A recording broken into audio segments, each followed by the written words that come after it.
नौनिहालाने जमात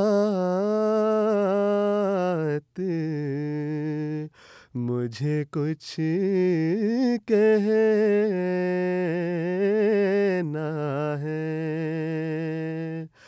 पर है ये शर्त के ज़ाए मेरा पैगाम न हो.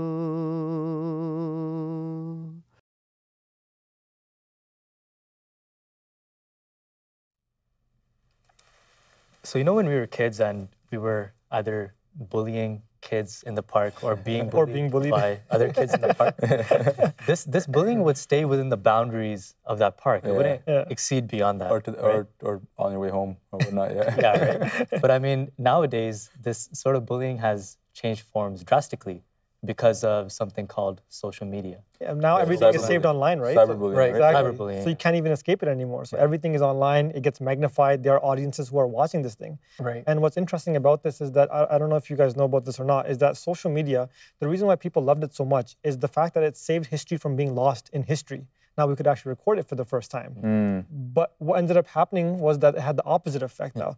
Now when it starts saving it, our lives are getting more sped up. Now we are getting hit with social media every single day of different news, different things that are coming to us, but they're coming up at a speed so much faster that we are being bombarded by this social media now. It's true. I think information is coming at us at such a high pace, but we are not able to process the information. So that's a classic thing that social media does, and there's actually various ways to break it down. Like the very number one thing that it does is something called reasoning by proxy. So it's you don't want to do the work mentally to believe in an ideology. You're going to look at experts that already have their expertise in that, and you're going to naturally believe it because you don't want to do the work to have your own opinion. Opinion. And the thing is, nowadays there's so many of those people. Like everybody's an expert on everything. So when they say something, even if a little bit agrees with you, you're going to be like, okay, yeah, I believe that's true, right? It's like that saying, right? In a world with so much information, right? People strive to find knowledge, right? They're thirsty for knowledge. And the way the news and the social media is spread these days, everything. Like for example, when was the last time you heard of positive news? News is always negative, and news always the headlines that they make is always something that either makes you angry or is something that you can get validated by, right? You validate the headline, right? So if that's what's going on in the world right now, then everything that's gonna come, it's gonna come through a filtering bubble, right? For example, there's something called selection bias. So you're gonna take a huge, big, idea that has a lot of context to it, and you're gonna break it down for the public and make it very emotional, something very small, right? For example, you can. And make it very suggestive to what you want. But that's not what the idea represents, right? For example, you can talk about healthcare and in the States, right? For example, you can say the Republicans have a certain ideology about healthcare, and how you have to cut back and you have to have a certain strategy. But somebody else can narrow that down into a headline and saying our Republicans want us to die, and or how they say XXXXX and Obama is a Muslim. You know what I mean? So what they're portraying is Obama is a Muslim, but that's not the context. There's a huge aspect to it. And that happens in the news all the time. And we only see the Obama is a Muslim part, and we take that, we're like, really? Oh yeah, I guess he's a Muslim. Another interesting aspect to this as well about social media is that then we start getting, in one sense, our lives are all about numbers. Social media presents to us, for example, this many people, this happened to them. This many likes, stats of how if you want to be rich, you should have this much money. If you want to be successful, you should have this many likes. And then we start fearing these numbers more than we should be fearing God in one sense. Yeah. And that's very interesting. We're talking about social media and we're talking about the implications of these numbers and these posts. It actually reminds me of a study that I read a couple of months back with regards to Facebook. So, and Facebook has received a lot of criticism for this study, but it was very interesting. And what they did is that they manipulated people's friend feeds so that they made two groups essentially, right? And one group was the negative affect group and the other group was positive, right? So essentially what they did is they focused all of the negative advertisements, all the negative messages that your friends were posting, and they filtered your feed so that you would only see those. Whereas for the positive group, they showed only the positive ones. There's a term for that. It's called filtering by bubble. What it is it's a filtering bubble. So what they do is even with your Facebook or any type of feed that you go on, whatever you like, there's an algorithm. So they'll say that you like this. So if you like, for example, a conservative party's post, or you like something that happens with like, you know, current affairs, they're gonna only now filter you to see that type of news or Targeted that type ads. of Targeted marketing. that you like that type of thing. So we're only gonna show you that side, and that's what your world is gonna revolve around. So that's what your ideology is gonna be like. And that's what your views are going to be like. And I feel like you can't even escape this in one sense too, because it's like algorithms, right? You're driving somewhere, the radio's on. You're at home, your phone's always buzzing. You turn on the TV, so you can't even escape it anymore. It's like, you know, you can't even find a space by yourself. The conclusion that we're coming to here is that we're bombarded with this information, and we think we're in control, but we're not. Absolutely. So we are pretty much brainwashed. We're getting brainwashed every single second. Anything that we interact with on the internet, we're getting brainwashed without even realizing it, and we're so accustomed to it that we don't think for ourselves. That reasoning by proxy, you just want to have an expert opinion and let them do the work for you. And even if it ties a little bit with yourself, you're going to own that opinion and you're going to carry that forward. You know, I think especially nowadays, being a Muslim, growing up in the West, and considering how much anti-Muslim rhetoric there is, especially online, on social media, you know, it's pretty interesting. Over here in Canada, a lot of the people, they're very accepting of Muslims, right? But then when you go online and you go to the Canadian news websites and there's an article about the religion of Islam, you'll see a whole bunch of comments. Yeah, there's a lot of hate. Right? But it's easy to hate because you're behind a screen, right? Right. Exactly, right? That's So why they hate, anonymity. exactly, right? So it's like that saying that you give a person a mask and he'll show you his who they are. Absolutely. Absolutely. So that's exactly what it is. So what are some of the implications of social media, of this social media-driven world that we do live in? Disassociation, right? We were talking about bullying. So you, as a bully, are now able to disassociate yourself from the physical and the emotional, response that the person being bullied is kind of giving you. So at this point in time, you can sit behind a screen and say the most vulgar things to absolutely no effect, right? Like what they feel and what they see is not going to affect what you're saying. And because there's none of that implication, there isn't that reciprocal trade, you're just going to keep on going and going and going. And that just leads to a downward. So I guess we're talking about free speech here. Yes. Right? And should it be regulated, or what is free speech? So it's an interesting thing because I've done some research on this too, and a couple points come to mind. Number one, what comes out over here is that there are certain things which are known as civil rights and certain things that are human rights. Civil rights are those that are guaranteed by the government. So if you're part of a government, they give that to you. Right. But there are certain human rights which are inalienable that you have no matter what, whether you're part of a government or not. And free speech has been considered one of them over there, right? So Jamaat, obviously, we are fighting for this inalienable right to express our belief, right? But what's interesting about free speech, though, is that free speech cannot exist without free listening. And what do I mean by that?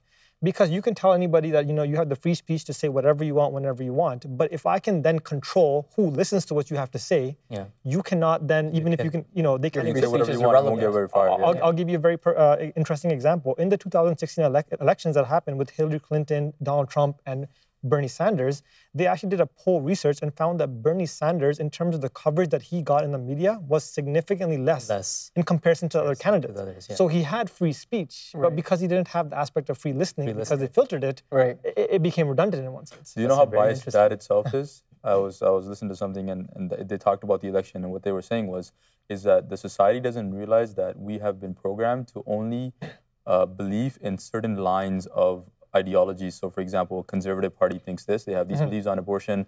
The Democratic Party has this. The NDP has this. And we align ourselves with one of those three beliefs.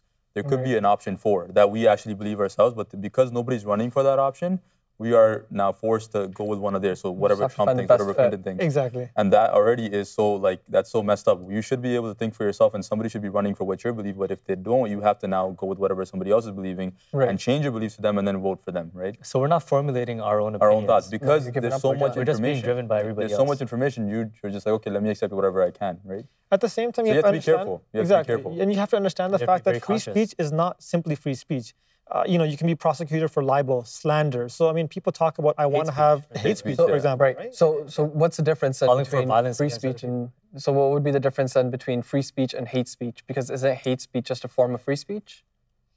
I think that is the case, though, right? But at the same time, you have to understand is where hate speech takes that excessive factor. It goes above and beyond simply expressing something, and now you're making an uneducated claim about something and saying, I simply hate this person for being, for example, a certain skin tone or a certain religious affiliation. Right. So you have to have that balance over there, though, too, right? Right. So I think how can we tackle this? Like if we're living in society where we're bombarded with these type of things. For example, if we're talking about Islam, right? So anytime any sort of bombing happens, any sort of attack happens, what's the first thing that you hear? Okay, ISIS is claiming responsibility for this attack. Like, Right. how does that happen that every single bad thing that ever happens in the world, ISIS takes responsibility for it? Like, what is that, right? Like, Right. so you start thinking, okay, like, I was watching Breakfast Television the other day, and they were talking, and these were the panelists. They weren't like, anti-Islamic, but they're like, ISIS can't take responsibility for everything. And they were saying it themselves. They were realizing it that, Right. it's an point, agenda. yeah. It's an agenda that, Yeah. And the I mean, it's come government to this has or point where somebody- they've claimed responsibility for so many things that now finally people are saying that, it's impossible for them to For them to have done all But look, But if you this is the tactic that ISIS is using as well through social media, right? The very same forum that we're speaking about, we can't formulate our own opinions. But that's the same thing that, these evil people, ISIS terrorists, are using to use for their own And you know what's interesting? You mentioned about how to address the social media aspect. Though I've actually someone has come up to me and I gave them a suggestion, and I said that you should go on a social media cleanse in one sense. Get rid of your Facebook for a little while. Get rid of your Twitter, your Instagram, and all these different social media accounts for a few weeks, and see what notice the happens. difference. Yeah. Notice the difference. You're going to have interaction with people for the first time. You're actually going to, and again, You might pick up a book. You might pick up a book. You might talk to people, and you're going to have the same withdrawal symptoms that people have when they're addicted to something. When you let go of this, you're going to have withdrawal. You're going to feel like you have to reach to your phone. Yeah. But eventually, you're going to start developing a confidence in yourself, because with social media, they keep telling you, bombarding you, be like this, think like this, act like this. Have this But many when you're likes. not, If you don't get enough likes, you're not. So I guess not it's about popular. sort of regulating ourselves. I think it starts with being cautious about it how starts much with, we use social it starts with media. knowledge, right? If Exactly. you understand that you Exactly. are being programmed, or you have to now watch what you're listening to, and you have to figure out, okay, it can't be ISIS every time. There has to be something else, right? They're just using. If you're thinking like that, you're thinking critically. Now you're one step ahead. Now you can start educating your peers. Be like, guys, what do you think about this? Like, it can't just be that. Then you can have these conversations, and then you can actually, stay ahead. And now you can actually make your own thoughts. Exactly. At the same time, we're sort of understanding, and we've already determined that social media is very powerful, considering that it can, guide your own opinions to something that you wouldn't have thought of prior to, right? Yeah. But it can also be used for good in the opposite Yes. sense. Yeah, and we have so many examples of that in the Jamaat. We have so many campaigns that we do. Like there's a Majlis Talan Kalam. And we have so many things that we do on social media, especially MTA. Huzur Anwar Mela what we're doing right now, right? Exactly, right? Just this is recently a form of social media. at the 25-year conference, MTA celebrating 25 successful years of broadcast.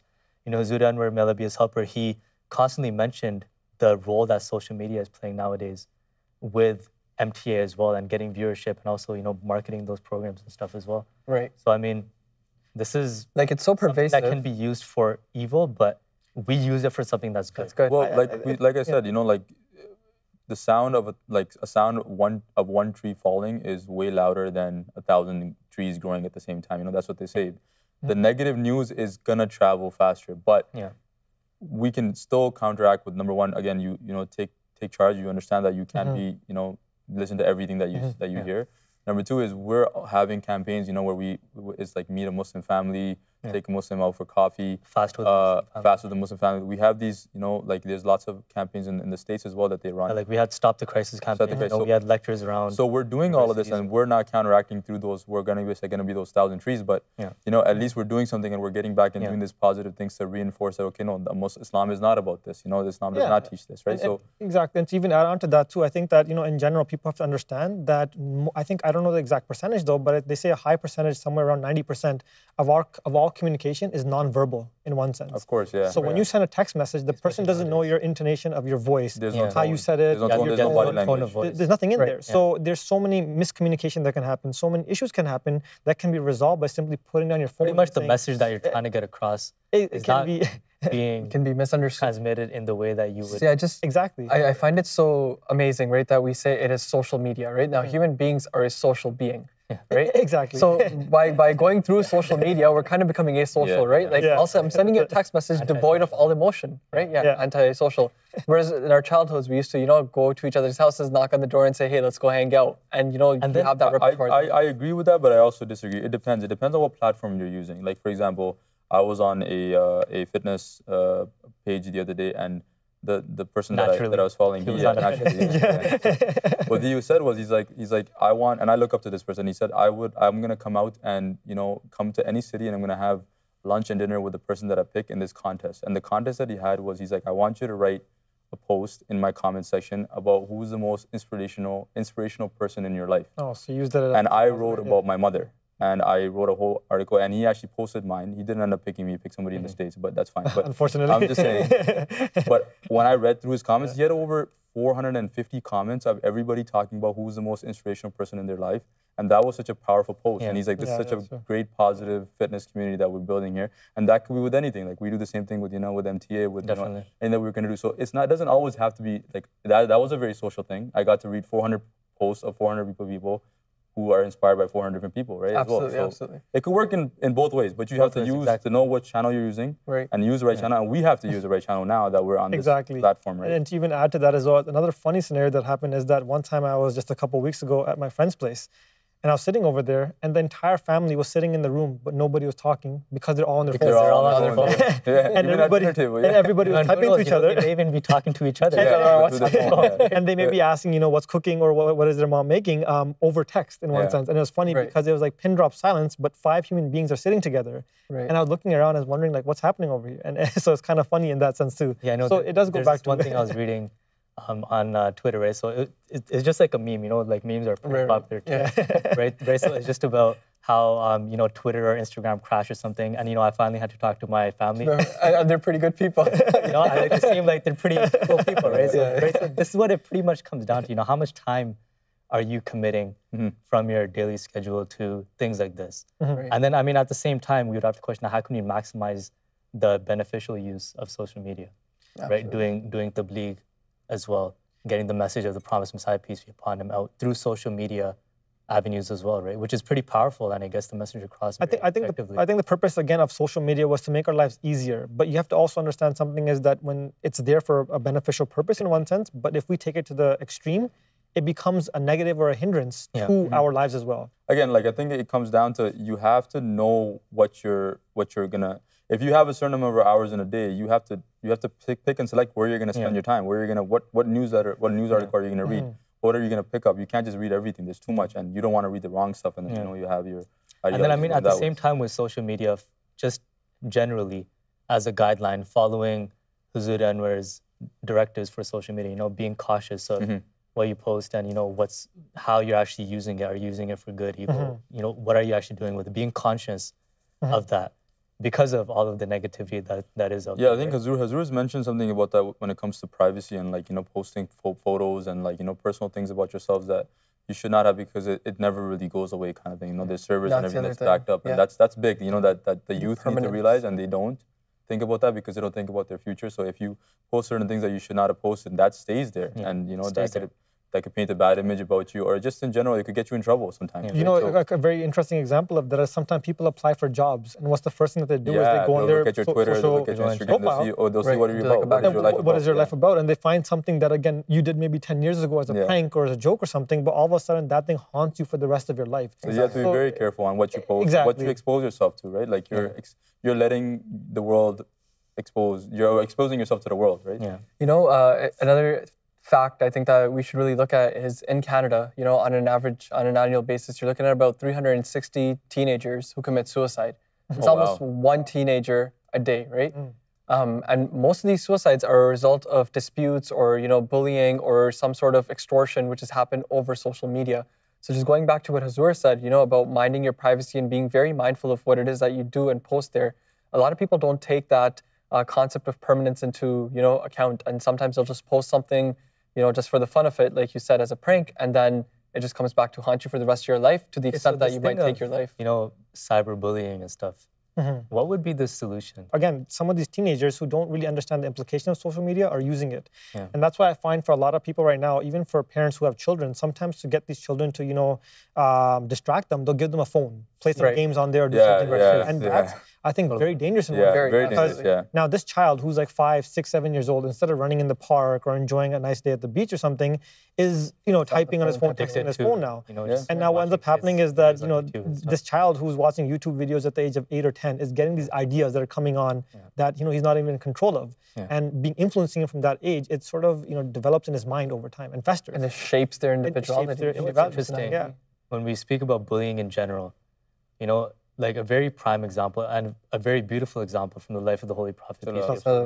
So when he was in his youth, he joined something called Hilful Fuzul, right? Which was a group of people who came together who made a pact, made an accord that, we will stand up against oppressors and we will assist and help those who are oppressed, right? So this is a prime example of, helping those people who are being bullied and then stopping those who are doing the bullying. Yeah, so like... And this is something that the Holy Prophet, peace be upon him, did in his youth. And then afterwards, during prophethood, he said that, if I was called towards something like Hilful Fuzul, even now, I would go and I would present myself. That shows how powerful that statement is, right? And that's an example for the youth, right? Like if the youth is listening right now, if you guys are the cool kids, right? If you guys are the kids that, everybody looks up to, you're part of the cool crowd, you should make it a point to be part of Hilful Fuzul. And you should look at, if you see kids that are being bullied, you should go up and stand up for those guys, right? Why not? And so it's like a matter of empowering one another instead of putting each other. I think there's like think dual roles. This? Yeah. So I was going to say, as you grow older, you think about this more and more, right? Really, what is the purpose of bullying someone? You gain absolutely nothing out of it, right? Yeah, you might be cool for like the 2 years you're in high school, the 4 years you're in high school, but then after that, it just dissolves into nothing. Yeah, and it's just like you wrecked someone's life for absolutely nothing. And stats actually show that those people who bully are bullied as well. Themselves. If I was to go around the table and say, were you a bully or were you bullied? We started off by talking about like playground rules, right? And I think there's two categories over here. Now there's one who is the bully and the one who's being bullied. The one who is a bully should take that step and then now try to rectify, or whenever he sees something, first of all, control his own behavior, but at the same time, when he sees something, he should also put his foot down too and try to prevent that from happening as well, And then at the same time, I think there needs to be intervention of some sort as well, especially amongst kids and stuff. You can't expect them to just It's tough. I think intervention is there. I just think social media, again, it masks it, right? So it just becomes so difficult to kind of intervene and watch over every little step. You need to, again, come back to Islam and, the main concept of, hukukul ibad, right? So your rights towards man. So if you're harming somebody verbally, physically, or emotionally, you are, taking their, you're doing wrong to them. And you will not be forgiven for that. Allah Ta'ala does not forgive you for your sins that you commit towards His creation. He can only forgive you the sins for the sins that you commit towards Him. Yeah. So now that person has to forgive you. So that's a huge level of a point of fearing God, where you don't want to say anything to somebody or do something to somebody where you wrong them in any way, because you're going to have to answer for that. Yeah. Right. So if you live your life even as a youth and that's actually a very big component of tawbah. Yeah, and repentance. When we coming back, talk about repentance, is that if you have wronged somebody, then try to rectify, try to make up for it. Right. And if you can't make up for it, then seek their forgiveness. And then even if that can't be done, then you pray to God, and you mentioned this back. So even the bully should use that social media platform to then spread positive in one sense. So spread positivity as well. But I can call out everybody that's a bully right now and just say that if you're being a bully, what are you exactly doing? You're trying to oppress somebody that is weaker than you. So you're trying to show your power to somebody that's already weaker. So that makes you very weak. That makes you you have insecurities about yourself, which you're trying to overpower by showing people, oh, I'm this big guy or whatever, right? And that's just showing that you're weak yourself. So you have insecurities. That doesn't make you any better. So you need to think about that. Work on yourself. You need that social affirmation to make yourself feel good about yourself. Another point that came to my mind as we were discussing about social media, though. Another point that came to my mind is that I saw a picture of a beautiful scenery to go visit. And when I went to go visit that scenery, when I saw it first over there, I was like, it's amazing. But when I went to go see it, I thought to myself, like, wow, all my five senses were activated. The sight, the taste. It's a whole different experience. A whole different experience what's all together, right? So there's one thing to see it over here, but as human beings, we have all these faculties that get engaged, that do not get engaged when we see these things on social media. And then also coming back to a point that Shayar made earlier about, Facebook depression. Yeah. That people post the most beautiful moments of their life, and that's what they push on social media. Right. In one sense, what I feel though? I feel like it's an imperfect. We're showing a very imperfect life in one sense, because we remove all the imperfections in our pictures, and we remove everything altogether. And then we try to compare ourselves, and then we try to compare our lives, with people who are going on vacations and having fun, and we're stuck in the office. I actually 5 jobs. Stuff like that. I read something very interesting online that said that our lives are no longer our own; they're those of other people, right? So what does that mean? So essentially, when I go on vacation and I take pictures, I'm not taking them for my keepsake. I'm taking them so I can show off to my friends and say, hey, look, I went here, I went there. You want validation. You want validation, right? That you don't take the time to just experience that creation of God. And you know what that does is that makes you more and more insecure, because you need that constant validation. If you were secure with yourself in every aspect, you wouldn't need any confirmation irrelevant for to you. anybody. You would be okay with yourself, and you'd be okay. And with you know, your it's own funny. view. We talked about this in a previous episode about Muslim identity. Yeah. And we talked about identities. This is also a social media identity that we're creating, Yeah. which is a false ego in one sense that we have that's being validated by people around the world to then please boost our ego and to show us like, you know, you support what we're doing and things of that sort. Like Abid Mirza Sahib Abid over Mirza. here. Share some beautiful photos of food all the time. Food and cakes and desserts and all that stuff. So. I mean, I take pleasure in sharing that too, but I also understand there should be a balance in that as well. Okay, so what do we conclude about, you know, social media and bullying, and you know the extent to how much power there is in this thing called social media?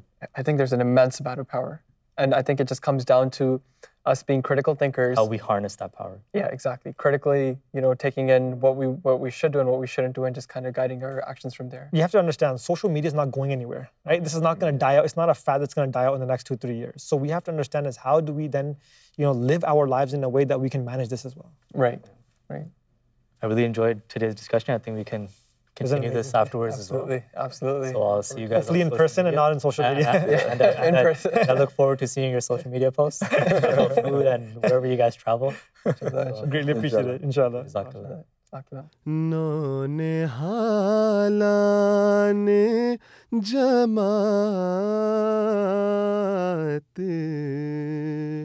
मुझे कुछ कह